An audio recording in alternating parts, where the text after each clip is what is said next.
जय हिंद दोस्तों, त्यागी trading tips में आपका स्वागत है।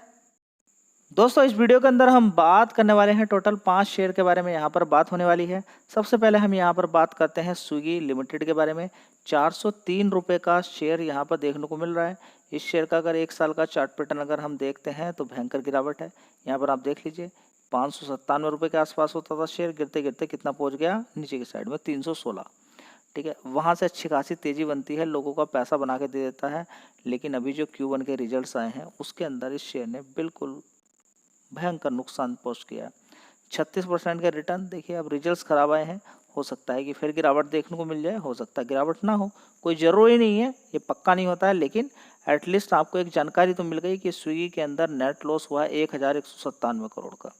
चलिए, क्या स्विगी के अंदर कुछ पॉजिटिव चीज़ भी है, देख लेते हैं। सेम जोमेटो की बात, जिस तरह से जोमेटो कंपनी के अंदर लगातार इटरनल नाम चेंज हो चुका है, लगातार कंपनी का प्रॉफिट बढ़ रहा, लगातार कंपनी का रेवेन्यू बढ़ रहा था, लेकिन कंपनी के खर्चे इतने ज़्यादा थे कि कंपनी लॉस दिखाती थी। सेम इस शेयर के अंदर भी यही हो रहा है, लेकिन कंपनी ने अच्छा खासा प्रॉफिट दिखाया है।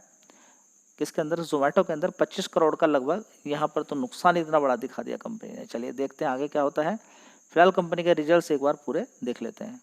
स्विगी की अगर बात करते हैं, 1 साल पहले 3200 करोड़ का रेवेन्यू था, उसके बाद 3600, 3900, उसके बाद 4400 करोड़, उसके बाद देखेंगे 4900 करोड़।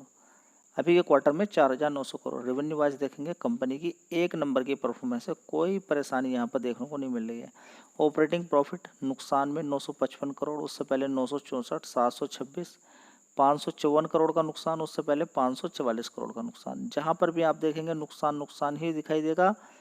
इस वाले क्वार्टर के अंदर 1197 करोड़, जून क्वार्टर उससे पहले 1081 करोड़, उससे पहले 799, उसके पहले 626 करोड़।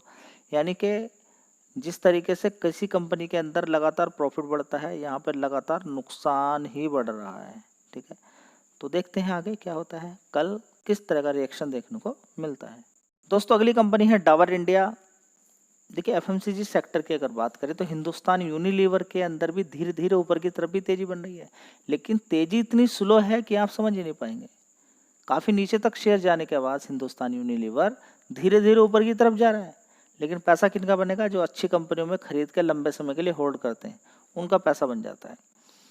डाबर इंडिया की बात करते हैं तो देख लीजिए, 6 महीने के अंदर शेयर ने नीचे के लोअर लेवल से पहले बड़ी गिरावट हुई, उसके बाद देखेंगे 451 रुपये से सीधे सीधे शेयर ने देखिए अच्छी खासी तेज़ी दिखा दी। कितनी तेज़ी दिखाई है यहाँ पर आप देख सकते हैं, 17% की तेज़ी है। 1 साल का चार्ट पैटर्न देखते हैं, गिरावट है, भयंकर गिरावट है।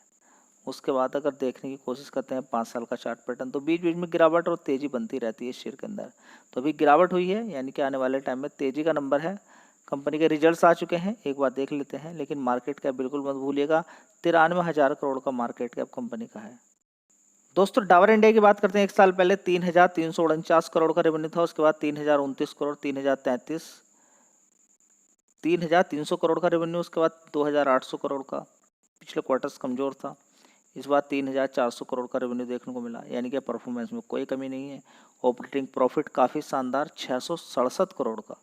उससे पहले 427 था, 682 का, उससे पहले 553 करोड़, उससे पहले 655 करोड़ का। ठीक है, तो रेवेन्यू वाइज देखें या ऑपरेटिंग प्रॉफिट वाइज देखें, कंपनी की परफॉर्मेंस काफ़ी अच्छी है और प्रॉफिट काफ़ी शानदार दिखाया कंपनी ने, 508 करोड़ का। उससे पहले 313, 516, उससे पहले 418 करोड़ और 1 साल पहले 494 करोड़। ठीक है, तो परफॉर्मेंस वाइज देखें तो ठीक है, रिजल्ट्स में कोई कमी नहीं है। साथ ही कंपनी के अंदर एक चीज़ और देख लीजिए, डेट फ्री कंपनी है। 10,600 करोड़ का कंपनी पे क्या है, रिजर्व्स, और 950 करोड़ का कंपनी के अंदर बोरोइंग है। दोस्तों, अगला शेयर है अदानी एंटरप्राइजेस लिमिटेड। कंपनी के अंदर 4% की गिरावट है। समझ में आ गया होगा कि गिरावट का कारण क्या है, रिजल्ट्स उतने अच्छे नहीं होंगे। चलिए देख लेते हैं। दोस्तों, अदानी एंटरप्राइजेस लिमिटेड की बात करते हैं। 1 साल पहले 25,400 करोड़ का रेवेन्य61 था, उसके बाद 22,600 करोड़, 22,800 करोड़, उसके बाद 26,900 करोड़, अभी देखेंगे 21,961 करोड़ का रेवेन्यू। लगातार ऊपर से नीचे घट गया, रेवेन्यू घट गया, मतलब आप समझ सकते हैं कि ऑपरेटिंग प्रॉफिट भी देखिए 3,300 करोड़ का हो गया, जबकि पिछले क्वार्टर में 3,700 था, उससे पहले 3,000, उससे पहले 3,700, उससे पहले 3,700 करोड़। तो रिजल्ट्स के अंदर कोई दम यहाँ पर देखने को नहीं मिल रहा है। यहाँ पर बात करते हैं टोटल मिला के कंपनी के। देखिए प्रॉफिट बिफोर टैक्स भी देखना चाहिए कुछ कंपनियों के अंदर आपको।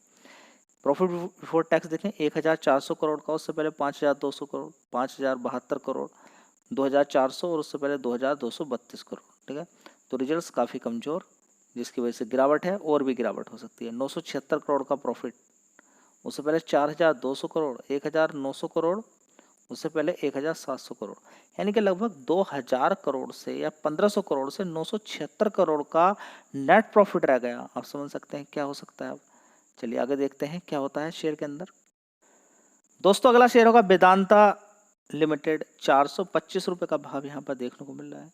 अभी 6 महीने के अंदर देखेंगे गिरावट हुई थी इस शेयर के अंदर भी 370 रुपये तक। उसके बाद बीच बीच में गिरावट तेजी करते हुए शेयर ने बढ़िया पैसा बना के दिया, लगभग 25% का रिटर्न आपको बना के दे दिए। 1 साल का चार्ट पैटर्न देखेंगे तो भयंकर तेजी गिरावट ये सिलसिला चल रहा है शेयर के अंदर। तो अभी सही प्राइस पर है। 5 साल का चार्ट पैटर्न देखेंगे तो कभी 100 रुपये के आसपास शेयर होता था ये 2020 के अंदर, फिर ज़बरदस्त 410 से फिर गिरावट, फिर तेज़ी, फिर गिरावट, फिर ज़बरदस्त तेज़ी, फिर गिरावट, ये सिलसिला जारी है। जरूरी नहीं कि आपको टॉप पर ही खरीदना है, आपको गिरावट का इंतजार करना चाहिए। बहुत सारे शेयर्स हैं जो अभी गिरे हुए हैं, आने वाले टाइम में और भी गिर सकते हैं। अभी तो 1 अगस्त यानी कि कल बहुत दूर है, देखते हैं क्या होने वाला है कल की। ये टैरिफ कंटिन्यू रहता है या फिर टैरिफ की वजह से अमेरिका के अंदर इतना भयंकर महंगाई आ सकती है कि वहाँ पर ट्रम्प को सब लोग क्या कहेंगे वो आप समझ सकते हैं। चलिए देखते हैं क्या होता है आगे। दोस्तों बात करते हैं वेदांता लिमिटेड की। 1 साल पहले 35,000 करोड़ का कंपनी का रेवेन्यू था, 35,700 करोड़, उसके बाद 37,600 करोड़, उसके बाद 39,000 करोड़, उसके बाद 40,400 करोड़, अभी देखेंगे 37,800 करोड़ का है। रेवेन्यू के अंदर गिरावट है क्वार्टरली बेसिस पे, और ईयर ऑन ईयर बेसिस की अगर बात करते हैं तो तेजी है। चलिए रिजल्ट्स उतने हम खराब नहीं बोलेंगे, लेकिन क्योंकि क्वार्टरली बेसिस पे कमज़ोर हैं तो कमज़ोर ही रहेंगे। 11,400 करोड़ से सीधा 9,918 करोड़ का ऑपरेटिंग प्रॉफिट, उससे पहले 11,000 करोड़, उससे पहले 9,800 करोड़, 9,900 करोड़, अभी कितना है 9,900 करोड़। तो 2 क्वार्टर इसके बराबर ही है 9,900 करोड़ के। तो रिजल्ट्स उतने हम खराब नहीं बोलेंगे, क्योंकि क्वार्टरली बेसिस पे कमज़ोर है तो हम थोड़ा सा विचार बना सकते हैं, क्योंकि शेयर के अंदर तेज़ी है। क्वार्टरली बेसिस पे बढ़ोतरी देखने को मिलती तो बहुत अच्छी बात होती, लेकिन शेयर में अप एंड डाउन चलता रहता है। जरूरी नहीं कि आपको टॉप पर ही खरीदना है। प्रॉफिट देख लीजिए 4,400 करोड़ से पहले 4,900 था, 4,800, 5,600 करोड़ था प्रॉफिट, और 1 साल पहले 5,000 करोड़। तो रिजल्ट्स तो प्रॉफिट वाइज कमज़ोर ही हैं। आगे देखते हैं क्या होता है। तो रिजल्ट्स के अंदर उतना दम दिखाई नहीं दे रहा जितना कि होना चाहिए था। दोस्तों अगला शेयर होगा सन फार्मा। इस शेयर की अगर बात करते हैं तो 1700 रुपये का भाव है। कोरोना वायरस से लेकर अभी तक जिसने होल्ड किया 450 रुपये, 500 रुपये का, देखिए यहाँ पे 484 रुपये का भाव था। धीरे धीरे गिरावट तेजी, और इसी तरह से अगर देखें तो 400, 500, 500 रुपये का भाव होता था सिप्ला का। दोनों ही ने ही बड़ा ही जानदार रिटर्न लोगों को बना के दिए हैं। लेकिन जिनको मालूम हो कि सन फार्मा क्या है, क्या डिमांड है, कहाँ पर ज़्यादा पैसा बनेगा। अब इस समय देखिए फार्मा सेक्टर से अच्छा खासा रेवेन्यू हम निकालते हैं, कहाँ से, अमेरिका से। अभी ये कंटिन्यू अगर रहता है, पहली बात तो मेरे अकॉर्डिंग कंटिन्यू नहीं रहना चाहिए। सारे कंट्रीज़ पे लगा दिया गया है, पर्टिकुलर इंडिया पे तो लगा नहीं है। हर कंट्री पे क्या लगाया है, टैक्स लगाया गया है। हर कंट्री पे टैरिफ लगाया गया है, किसके द्वारा, अमेरिका के द्वारा। तो इसमें कोई रोने गाने वाली बात नहीं कि इंडिया पर क्यों लगा दिया। ठीक है भाई, इंडिया पर भी लगाया है। जब पूरे ऑल ओवर वर्ल्ड के अंदर किसी देश को नहीं छोड़ा ट्रम्प ने, तो फिर इंडिया को क्यों छोड़ेगा। चलिए, तो इस कंपनी का मार्केट कैप देख लीजिए, बहुत बड़ा है, 4 लाख करोड़ का। लगातार तेजी शेयर ने दिखाई है, तो ये बात आपको समझ में आ जानी चाहिए।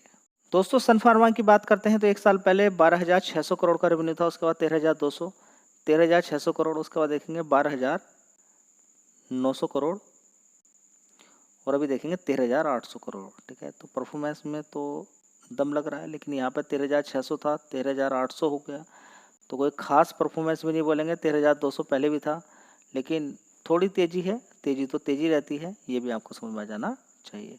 तो ऑपरेटिंग प्रॉफिट देख लीजिए, बस उससे ही क्लियर हो जाएगा कि कंपनी के रिजल्ट्स कैसे हैं। 4,300 करोड़ का ऑपरेटिंग प्रॉफिट, इससे पहले 3,700 था, उससे पहले 4,000 करोड़ था, उससे पहले 3,900, उससे पहले 3,600। तो क्लियर हो गया, रिजल्ट्स अच्छे। अब बहुत सारे एडजस्टमेंट रहते हैं, कभी कभी कुछ नुकसान भी देखने को मिल जाता है। सारी चीज़ें देखने के बाद अगर अदर इनकम में 300 करोड़ का नुकसान जोड़ने के बाद भी कंपनी ने 2200 करोड़ का नेट प्रॉफिट दिखाया। उससे पहले 2100 करोड़, 2900, 3000 करोड़, उससे पहले देखेंगे 2800 करोड़। तो प्रॉफिट वाइज अगर देखने की कोशिश करते हैं, ऑपरेटिंग प्रॉफिट वाइज ठीक है, कोई ख़राब नहीं बोलेंगे, लेकिन नेट प्रॉफिट वाइज अगर देखें तो नुकसान देखने को मिल रहा है कंपनी के अंदर। देखते हैं आगे क्या चीज़ें होती हैं। ये कुछ जानकारी इन्फॉर्मेशन थी, आपके काम की है। साथ रहे, एक चीज़ ध्यान रखिएगा दिमाग के अंदर, इसको बैठा लीजिए। कुछ लोग कहते हैं कि आप ये शेयर बता दीजिए, एक दिन पहले बता दीजिए, ठीक है। तो ये बात नहीं होती है कि आप इस चैनल पे सिर्फ इसलिए आ रहे हैं कि आपको कोई टारगेट वगैरह मिलता नहीं। गलत, बिल्कुल गलत चैनल पे आप आ रहे हैं। अगर आप आ रहे हैं कुछ सीखने के लिए तो आइए, वेलकम। तो किसी भी शेयर की कोई रिकमेंडेशन नहीं है, जानकारी मैं आपको देता रहता हूँ। रिजल्ट्स किसी के अच्छे आते हैं तो वो भाग जाता है, रिजल्ट खराब आते हैं तो गिरावट भी देखने को मिल जाती है। तो यहाँ पर कुछ ऐसा नहीं कि कुछ आपको जड़ी बूटी पिलाई जा रही है, नहीं। धन्यवाद।